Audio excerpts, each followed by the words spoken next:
Hey folks, today I've got some fire safety stats that you really can't afford to ignore.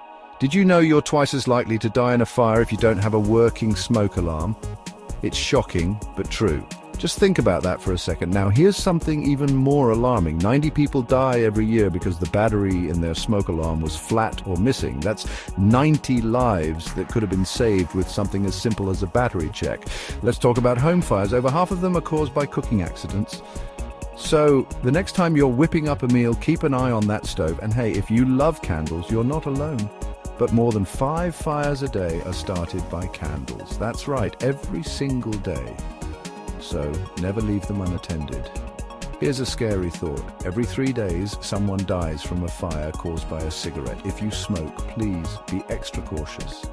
Make sure you extinguish those cigarettes properly. And let's not forget about faulty electrics. Things like appliances, wiring, and overloaded sockets cause around 7,000 house fires across the country every year. That's a staggering number. So, what can you do? Check your smoke alarms. Be cautious while cooking. Never leave candles unattended. Ensure cigarettes are properly extinguished. And keep an eye on your electricals. A little diligence can go a long way in keeping you and your loved ones safe. Stay safe out there, everyone. Make fire safety a priority in your home. Thanks for watching, and if you found this information valuable, don't forget to like, share, and subscribe for more important updates. See you next time.